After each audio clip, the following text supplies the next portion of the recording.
How's it going? Hi, and once again, it's welcome from this little man here and this gigantic man who's somehow too near to this camera here.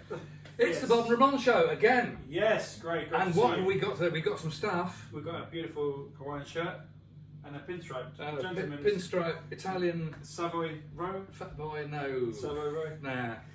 Yeah. I did buy it in Sorrento in the Amalfi Coast, if that's any good. You could drop that. It's where I buy my suntans. Nothing cheap like Benidorm or no. Benidorm. No. There you go. Okay, well then. But right. that joking aside, we have got today Yeah. two Daniel's guitars here. Daniel's guitars. We're big fans of Darren, the maker of these, and Darren's brought over these two lovely gems. And this is kind of more, you know, this has got a bit of a Raikuda vibe, hasn't it? You know, with the bit of With Raikuda. the tortoiseshell. Yeah, Beautiful. And kind of like a Raikuda, you know, I reckon it'd be really good for Cuban music, you know.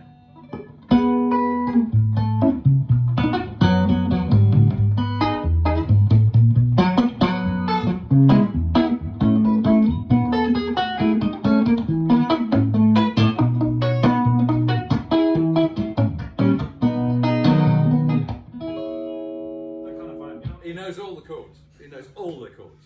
So yeah, it's kind of got that vibe to it. I don't know why, but what we've got here. You know what? Can I just say, I've done a couple of festival gigs recently, and both the bands that were before or after. One guy had, you know, the Gibson thin line. The weight relieved Les Paul. Yeah. And I played a gig where we were on before a band where the guitar player had a weight relieved one as well. Wow. So these things they're out there, you know. Well, they're very popular with gentlemen of a certain age. Yeah. Whose backs are giving them trouble. Yeah, I mean it makes a lot of sense. Why do you want to stand up for 2 hours with an upper wood chain to your neck? You know, it just makes no sense. Because I'm a masochist is the answer. Yeah. Well, I guess it's alright if you're in your 20s. Ah, which, as you know, I am. I'm nearly 22 now already. Yeah. Well, you're getting younger. You're doing that cryogenic. Enough. No, Cryogenic. Blood. You're buying that. Injecting algae. There we are. Back to the guitars. Yeah. So Talking of injecting algae, this is a fantastic colour. This is halfway between surf green and foam green. And you know what? With my Bahamas shirt, it just looks so cool, doesn't it? It does look a bit cool. It's a very cool looking guitar. Very nice. You know, So it's got a roasted maple neck, yeah, which I think is graphite reinforced as well. and these great shallow tuners Shallow open gear tuners. with the rosewood, nice with the Are rosewood. these rosewood or bibinga or something like Yeah, that? beautiful. Yeah, Very nice. looks really good. Really clean look there, you know. And also, as well, the control plate has also got Nice touch. tortoiseshell, and this really cool neck joint. So it is in fact, it's a set neck guitar, right? With a long It's not a straight through, it's a long tenon straight neck, but then once it was created and finished, then there's a simple dividing line between the body colour and the neck colour. It looks really good, and also the neck, like all the Daniels guitars, it's I don't know what the word is. It's cut away back here, so that, upper fret access, really easy. Ergonomic, and even there's a little belly carve. Yeah, for my belly there, which is very nice. And in terms of pickups, you've got 2 Stratty pickups. Yeah, which is let me go for the tones.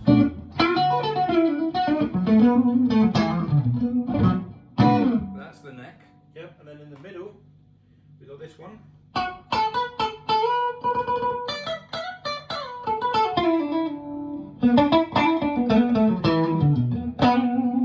Now the reason for the volume difference at the moment, that middle pickup is set quite low into the guitar. It is, yeah. For my personal taste, I'd probably bring it up because I don't mind too much. Because I use my fingers, I can avoid my pick hitting. Yeah, but it could come pickups up really easily. Come up, yeah. But it's a matter of taste. I mean, that gives you more volume diversity on the guitar. And then you've got a splittable humbucker. Yeah.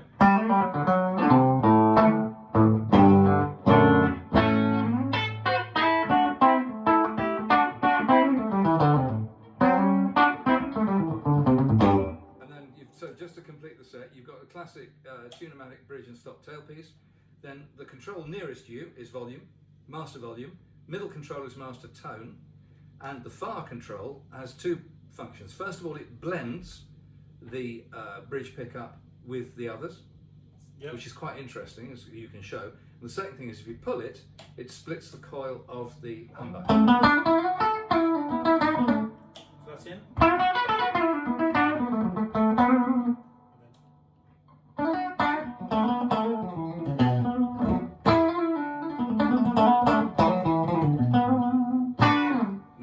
Say, while we're on this is one of my little sort of bête noires, that I don't really like split humbuckers because I've never found one that splits and has real character. There's a lot of money and thinking going into this. I know Lola are thinking about it, Sunbear are thinking about it, other people are thinking about it too. How to design an asymmetric, because they've all got 2 coils in them, to how to design a pickup that sounds like a humbucker when they're together, but does a decent single coil when they're split. There's a lot of thinking going into this. I reckon in the next few months we're going to see a whole raft of pickups being launched that finally satisfy an old pain in the arse like me. But also to take note, guys, there is a way, which I have on my African guitar, where you can put a resistor in there and just slightly... A problema. Yeah. And that is, if you're going to do that, as I've just learnt from my Cabronita, which is 2 pickups, a switch and a volume control, nothing else, and it's taken me months to get it so that I keep the tone as I roll the volume down, and also so I get a decent sweep on the volume control. I've been through over £100.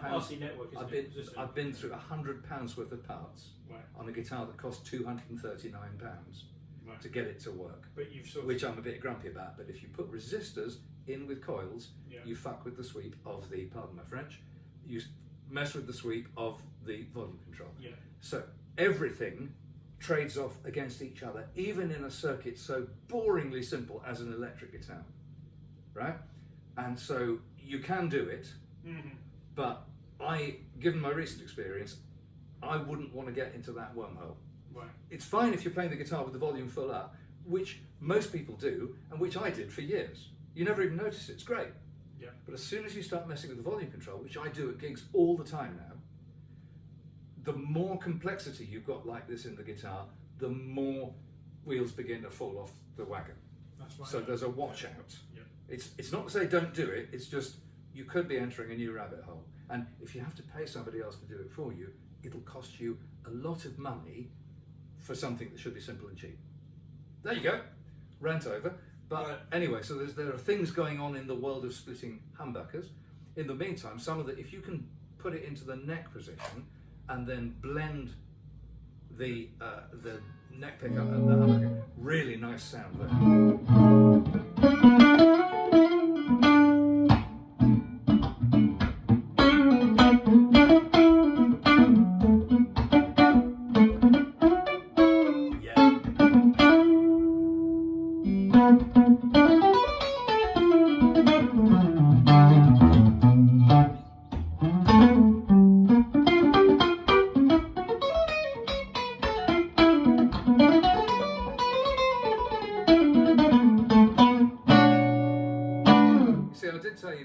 the chords, but you can hear there's clearly, certainly I can hear it from here, there's clearly more than one pickup in operation there. You've got something about the way they're mixing and balancing and gleaming a little bit. Slightly gretchy.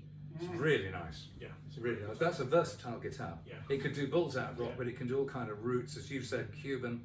It's very versatile. Yeah, it's a really... And it's pretty. Yeah, it's distinctive. It's unique, and it's a fashion statement, and it's a beautiful neck on it. Really easy to bang, great fretwork. Just a really class piece, yeah. Do you know, just it tells you how much I like it. The one thing I'd be really afraid of with that guitar is hitting it, because I really wouldn't want to hurt it. It's very, very nice to look at. Yeah, it is. Yeah, it has to be quite... Something about the colour of the texture and the shape all together. It's kind of, yeah. you know. And there's a few like, what we call these sort of nitro cracks. You know? Can you see these sort of streaks? But that's really nice. It's part of the... So it's like very lightly aged. Yeah, and it'll age down gradually. Yeah. It's a great guitar. Really nice. Okay, so what do we have here then, Bob? Right, now this is also quite interesting, so I'm a bit side on, but if you can see, I'm basically playing, yeah, it's a Les Paul, isn't it? Boring, ho-hum. No, it's quite a lot more than Les Paul. For a start, it's obviously a Daniels, because look at the headstock, it's a Daniels guitar. This is his response to the weight-reduced Les Pauls that are selling really well because old blokes have back problems and they don't really want to stand up for 2 hours carrying a great slab ton of wood. So these lightweight Les Pauls are selling really well for the comfort aspect. And they make a lot of sense, and people are using them. Like I said, I've seen 2 of these now out on the geeking front. Absolutely, they're turning all over the place. Having said that, they make sense from that perspective, but from a sound perspective, I think they're a bit lacking. They leave a little bit to be desired. Okay, yeah. Gibson. I mean, okay, again, you know, I'm a snob with my bloody 58, but still, they're no cigar for me yet. Right. Right, now, this guitar... Or if they are, they're like a, they're not a Havana. More like a sort of packet of 10 Villigers. Yeah. Right, okay. Not like a Cuban. Not that I... So, there are quite a lot of different bits to the manufacturer. One of the key things, and it's, you know, it's the join, again, this is carved away, so it's a cutaway that gives you high fret access, but this is, again, it's a set neck guitar. It's not a straight through or anything else. It looks as if it could be straight through, but it's not. It's a set neck. And the set neck is a full width neck set into the body. It's not narrower like Gibson's setting. It's full width, which means there are difficulties when it comes to putting the binding onto the body and onto the neck, so that has to be rebaited once they've been assembled together, so it's more labour intensive. But the whole idea is that you've got this even better, stronger joint, which means tone. As you know, I think quite a lot of tone comes out of necks. I don't think this guitar is an exception. I think there's a lot of the tone coming out of the neck of this instrument. And it plays and sounds great. It's light. It's not much over £7, which for a Les Paul is just like floating up to the ceiling. It's virtually made of helium. It's not chambered. And it is conventional materials. It is ever so slightly thinner. The body's ever so slightly thinner than my burst, but it's not nearly as thin as these weight relieved thingies, which really do look a bit like the kind of thing you see on your breakfast plate. So this is quite an interesting sort of mixture of all things. How does it work? Well, it works great. It also looks fantastic. The finish on it is unbelievable. One of the best modern sunburst finishes that I've seen. Really good. And you know, it goes all the parts, blah blah blah. But it plays great. It is very light. It's got a real acoustic spring to it, which, you know, that's quite good for a Les Paul. This is not like any of the modern Gibsons I've played. Not at all. They feel really muddy and heavy by comparison. And it's set up electronically. It's set up quite conventionally. These are Mojo pickups. It's a 3-way switch. They're wired in. Are they wired in series or parallel? Just like normal 50s wiring. 50s wiring, which is parallel, isn't it? Yeah. Yeah. Right. So, and then tone and volume, tone and volume.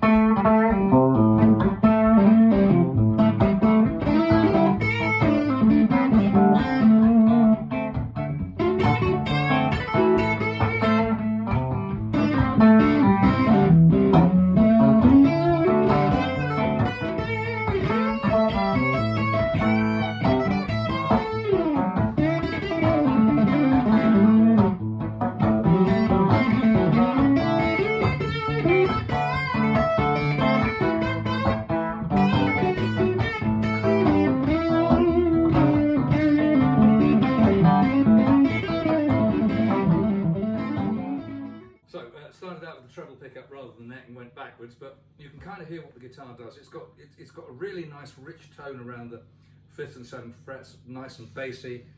It's really easy to play up the top because you've got this cutaway at the back. So it's kind of like playing a Les Paul, but much more. It's very good. This should appeal. There's a whole load of people out there who are after Les Pauls, but they should be quite dissatisfied with a lot of the current fare. Darren Horton at Daniels, people like Iverson Guitars are making Les Pauls with twists, and they're really good guitars. They're much better than the things they're imitating. And they really deserve some airtime. This thing is probably fantastic cranked up. I mean, loud. Yeah, I mean, it just looks the part as well. From the front, you'd never know that it's a slightly lesser depth than a normal one. No.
From him.